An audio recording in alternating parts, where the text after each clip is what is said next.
नमस्कार दोस्तों। अभी आप लोग जिस पेशेंट का स्क्रीनशॉट देख रहे हैं, इस पेशेंट को पिछले 9 साल से अल्सरेटिव कोलाइटिस की प्रॉब्लम है और पिछले 2 से 3 साल से इरेक्टाइल डिस्फंक्शन और लो लिबिडो की प्रॉब्लम है। और इस पेशेंट का ट्रीटमेंट मेरे पास से चल रहा है पिछले 4 महीने से। और इनका स्क्रीनशॉट आप देख सकते हैं कि पेशेंट को कितना अच्छा इंप्रूवमेंट हो चुका है। अल्सरेटिव कोलाइटिस की अगर बात करें, इरेक्टाइल डिस्फंक्शन की अगर बात करें, तो कितना अच्छा इंप्रूवमेंट हो चुका है कॉन्स्टिट्यूशनल होम्योपैथिक ट्रीटमेंट से। 90-95% तक इनको अल्सरेटिव कोलाइटिस में इनको आराम मिल चुका है। जो इनको बार बार स्टूल पास आउट करने के लिए जाना पड़ता था, दिन में 5 से 6 बार, वो ब्लडी म्यूकॉइड स्टूल जो पास आउट करते थे, वो अब पूरी तरह खत्म हो चुका है। नॉर्मल स्टूल अब बन के आता है इनको अब। और इरेक्टाइल डिस्फंक्शन की प्रॉब्लम, लो लिबिडो की प्रॉब्लम में भी कितना अच्छा इंप्रूवमेंट हो चुका है, ये आप लोग देख सकते हैं। पेशेंट को 70% 75% तक इरेक्शन में फ़ायदा हो चुका है। लिबिडो की जो प्रॉब्लम थी, लो लिबिडो की जो प्रॉब्लम थी, उसमें भी इनको फ़र्क आना स्टार्ट हो चुका है। और इनको जो मेडिसिन प्रिस्क्रिप्शन किया गया था, वो था एसिड नाइट्रिकम, यानी नाइट्रिक एसिड भी बोल सकते हैं हम लोग। तो इस पेशेंट को स्टार्टिंग में मैं दिया था नाइट्रिक एसिड 0/1 2 3 4, उसके बाद 5 6 7 8। और इस बार मैं पेशेंट को दूंगा मेडोराइनम।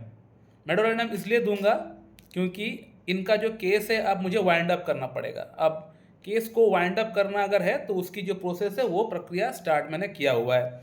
क्योंकि जो इनका ट्रीटमेंट चला हुआ है, वो एक एंटीसिफ्लेटिक ड्रग से चला हुआ है। उसके बाद एंटीसाइकोटिक मेडिसिन की बारी आएगी, लास्ट में एंटीसोरिक मेडिसिन की बारी आएगी कंप्लीट क्योर करने के लिए। ये माइस्मेटिक बातें होती है, ये टेक्निकल बातें होती है। ज़्यादा डीप में बोलूँगा तो समझ में नहीं आएगा आप लोगों को। जो लोग डॉक्टर से, वो लोग जानते हैं। तो इस पेशेंट का अंदर एसिड नाइट्रिक से इतना अच्छा इंप्रूवमेंट हो चुका है कि पिछले 9 साल से जो इनको प्रॉब्लम हो रहा था अल्सरेटिव कोलाइटिस की, और अल्सरेटिव कोलाइटिस होने के कारण से ही कहीं ना कहीं इनका बॉडी जो है वो दिन पर दिन खराब हो रहा था। और उसके कारण से ही कहीं ना कहीं इनका अंदर इरेक्टाइल डिस्फंक्शन की प्रॉब्लम भी उत्पन्न होना स्टार्ट हुआ है। क्योंकि अगर शरीर में अगर कोई अंग अगर खराब रहेगा, तो जाहिर सी बात है बाकी अंग में भी प्रॉब्लम आना स्टार्ट हो जाता है। तो कहीं ना कहीं मैं बिलीव करता हूँ कि इनका अल्सरेटिव कोलाइटिस के कारण से ही इनका अंदर इरेक्टाइल डिस्फंक्शन का प्रॉब्लम भी उत्पन्न हुआ है। तो इस पेशेंट को जो मैं प्रिस्क्रिप्शन किया था एसिड नाइट्रिक देने मात्र इनका इरेक्टाइल डिस्फंक्शन की प्रॉब्लम में 75% तक इम्प्रूवमेंट हो चुका है। और अल्सरेटिव कोलाइटिस के अंदर सिंगल मेडिसिन से 95% तक इम्प्रूवमेंट हो चुका है। मैंने अल्सरेटिव कोलाइटिस के लिए एक मेडिसिन, इरेक्टाइल डिस्फंक्शन के लिए एक मेडिसिन, ऐसा मैंने प्रिस्क्रिप्शन नहीं किया है। जैसे कि इनका प्रीवियस डॉक्टर, जो यूट्यूब के ही एक बड़े डॉक्टर है, इन्होंने किया हुआ है। इरेक्टाइल डिस्फंक्शन की 4 मेडिसिन, अल्सरेटिव कोलाइटिस की 4 मेडिसिन, सुबह 4 मेडिसिन, शाम को 4 मेडिसिन। तो इनका ट्रीटमेंट से इनका प्रॉब्लम सॉल्व नहीं हो पाया, और सॉल्व होगा भी नहीं, ज़िंदगी में सॉल्व नहीं हो पाएगा। फिर इनको एट लास्ट मेरे बारे में कोई बताया, फिर इन्होंने मेरे पास से कंसल्टेशन किए हैं। और अब इनका अल्सरेटिव कोलाइटिस का प्रॉब्लम जो पिछले 9 साल से चल रहा था, वो अब ऑलमोस्ट ख़त्म हो चुका है।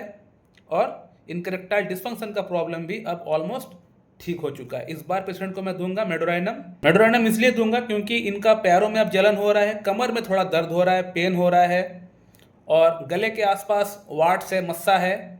और इनका अंदर हड़बड़ी, थोड़ा सा इम्पल्सिवनेस वाला बात जो है थोड़ा ज़्यादा है, यानी हर चीज़ थोड़ा हड़बड़ी में करेंगे, जल्दबाजी में करेंगे, ये सब सिम्टम्स भी है। तो मेडोराइनम भी मैं लिख कर रखा था जब पेशेंट को मैं एसिड नाइट्रिक प्रिस्क्रिप्शन किया था, कि अब नेक्स्ट बारी आएगी मेडोराइनम की। तो मेडोराइनम अब देने का वक्त है, हाई टाइम है मेडोराइनम देने का। इसके बाद एक एंटीसोरिक मेडिसिन, जो कौन सा आएगा बाद में वो डिपेंड करता, हो सकता है सल्फर भी आ सकता है, सोराइनम भी आ सकता है, या फिर वो कैल्केरिया भी आ सकता है। कोई एक मेडिसिन देके मुझे केस को पूरी तरह क्लोज करना पड़ेगा। अब इस पेशेंट को नाइट्रिक एसिड क्यों दिया गया था? नाइट्रिक एसिड इसलिए दिया गया था पेशेंट का अंदर, फर्स्ट ऑफ ऑल जो अल्सरेटिव कोलाइटिस है, यहाँ पे एक हेमरेजिक टेंडेंसी पाया जाता है। यानी ये एक ऐसा मेडिसिन है जो कि हेमरेजिक डायथेसिस को बिलोंग करता है, यानी जहाँ से ब्लड निकलता है। तो अल्सरेटिव कोलाइटिस के अंदर तो ब्लड निकलता है, लार्ज इंटेस्टाइन में अल्सर हो जाता है, रेक्टम में अल्सर हो जाता है, कोलोन खराब हो जाता है, तो वहाँ से ब्लड निकलता है। क्योंकि एसिड नाइट्रिक जो मेडिसिन है, ये एक हेमरेजिक डायथेसिस की मेडिसिन है, और अल्सरेटिव कोलाइटिस जो प्रॉब्लम है, यहाँ भी हेमरेजिक डायथेसिस पाया जाता है। तो फर्स्ट पॉइंट ये हो गया। सेकंड पॉइंट ये है कि पेशेंट का अंदर एक हमेशा एक एंजाइटी, मतलब रोग के बारे में सोचना, डिजीज़ के बारे में सोचना कि क्या हो रहा है, क्या मेरे साथ होगा, मेरा फ्यूचर क्या होगा, हमेशा इस बात को लेके सोचना।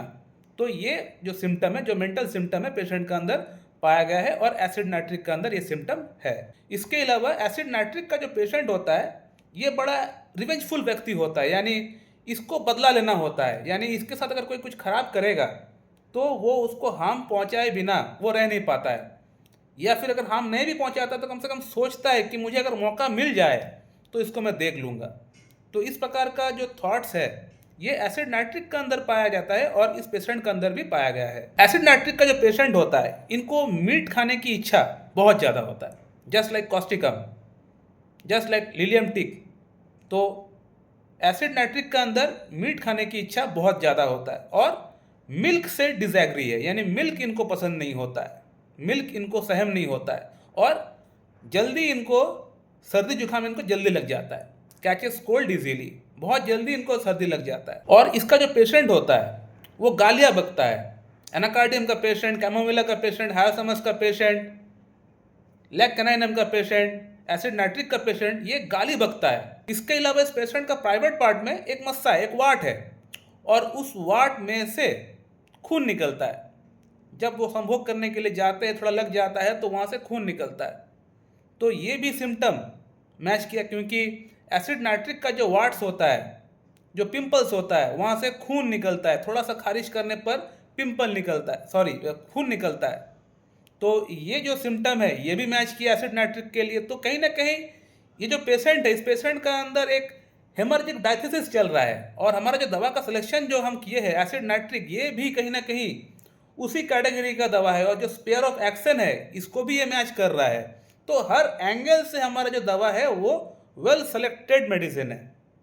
तो इसीलिए पेशेंट का अंदर सिर्फ सिंगल मेडिसिन से पेशेंट का आपका अल्सरेटिव कोलाइटिस ठीक हो गया और पेशेंट का इरेक्टाइल डिस्फंक्शन की प्रॉब्लम भी ठीक हो गया। कोई मैं बीच में agnus castus, selenium, caladium, damiana, नुफुलुटिया, यूहिम्बिनम, टेस्टिस सिकाटी 3x कोई दवा मैंने पेशेंट को इस्तेमाल करने को नहीं कहा, सिर्फ सिंगल मेडिसिन से पेशेंट का प्रॉब्लम ठीक हो गया। इसे कहते हैं होलिस्टिक अप्रोच, इसे कहते हैं कॉन्स्टिट्यूशनल ट्रीटमेंट। इस प्रकार से अगर आप ट्रीटमेंट करेंगे तभी आपका पेशेंट आइडल क्योर ठीक हो पाएगा। इवन कि पेशेंट का जो प्राइवेट पार्ट में जो वार्ड था वो भी कहीं ना कहीं गायब हो गया। तो आप समझ सकते मेडिसिन एक लेकिन काम अनेक। ये कब होता है? ये तब होता है जब आप एक पेशेंट को एज ए होल ट्रीटमेंट करते हो, यानी जो आपके सामने बैठा है वो क्या प्रॉब्लम्स लेकर आपके पास आया है उसको आप दरकिनार करते हुए पेशेंट का ऊपर जब आप फोकस करते हो, यानी आप जब इलाज करते हो पेशेंट का, रोगी का जब आप इलाज करते हो, रोग का नहीं, तभी इस प्रकार का चीज़ें होना संभव है। यानी सिंगल मेडिसिन से पेशेंट का प्रॉब्लम्स को ठीक करना तभी संभव हो पाएगा और हर एक प्रॉब्लम ठीक हो पाएगा। पेशेंट का अंदर सभी प्रॉब्लम्स ठीक हो चुका है। अब इस बार पेशेंट को मैं दिया हूँ मेडोराइनम 200 का 2 डोज और साथ में PLRS 0/1, 2, 3, 4। उसके बाद एक सोरिक मेडिसिन देना पड़ेगा मुझे। सोरिक मेडिसिन देने के बाद पेशेंट का जो प्रॉब्लम है पूरी तरह क्लोज हो जाएगा, चैप्टर पूरी तरह क्लोज हो जाएगा। पेशेंट को अब कोई दवा खाने की दरकार नहीं पड़ेगी, ना अल्सरेटिव कोलाइटिस के लिए, ना इरेक्टाइल डिस्फंक्शन की प्रॉब्लम के लिए। तो जो लोग बोलते हैं होम्योपैथी बेकार है, होम्योपैथी काम नहीं करता है, होम्योपैथी प्लेसिबो इफेक्ट डालता है, सूडो साइंस है, तो उन लोगों को बोलना चाहूँगा कि कृपया करके उन लोगों को मेरा वीडियोस आप लोग लाकर दिखाइए या फिर मेरे चैनल का लिंक उन लोगों से शेयर करिए, फिर उन लोगों को पता चलेगा कि ओरिजिनल होम्योपैथी क्या है, होम्योपैथी काम करता है या नहीं। मेरे जैसा 1-2 डॉक्टर्स और है जो लोग वेस्ट बंगाल साइड के ही है, वो लोग भी यूट्यूब पे वीडियोस बना रहे हैं कि पेशेंट का केस टेकिंग कैसे होना चाहिए, किस प्रकार से दवा का सिलेक्शन होना चाहिए, वो लोग भी बता रहे हैं।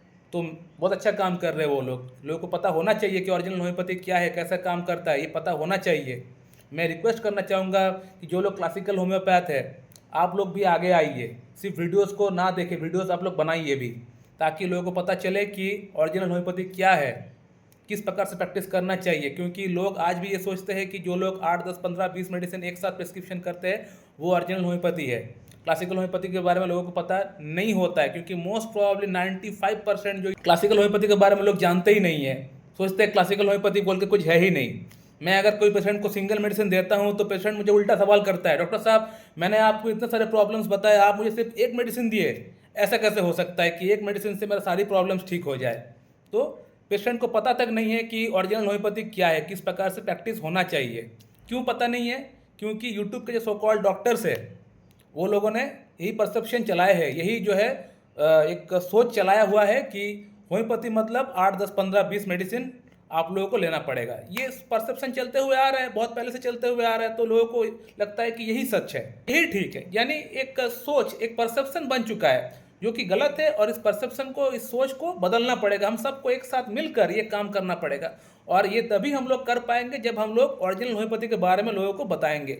आप ये बताइए कि आप कौन सा एंगल से कैसे अप्रोच करके पेशेंट का प्रॉब्लम को आपने ठीक किया है, ये बताइए। अल्सरेटिव कोलाइटिस के ऊपर वीडियो बनाने का कोई फ़ायदा नहीं, क्योंकि आपसे पहले अल्सरेटिव कोलाइटिस के ऊपर हज़ारों वीडियोस ऑलरेडी मौजूद है यूट्यूब पे।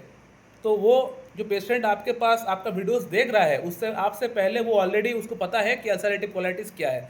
तो इसीलिए अल्सरेटिव कोलाइटिस क्या है ये बताने से ज़्यादा इम्पोर्टेंट बात ये होगा, ज़्यादा अच्छा ये होगा कि आपने किस प्रकार से उस प्रॉब्लम को ठीक किया है ये बताइए। क्योंकि होम्योपैथी का ऊपर लोगों को ट्रस्ट है, भरोसा है, लेकिन वो आहिस्ता आहिस्ता करके कम हो रहा है इन झोला छापों के कारण से। जो लोग 8, 10, 15 मेडिसिन एक साथ देते, इन लोगों के कारण से होम्योपैथी बीच से बदनाम हो रहा है। तो आप ये बताइए कि कैसे सिंगल मेडिसिन से क्लासिकल होम्योपैथी प्रैक्टिस करके आपने कैसे पेशेंट को ठीक किया है, ये बताइए, ये लोग देखेंगे।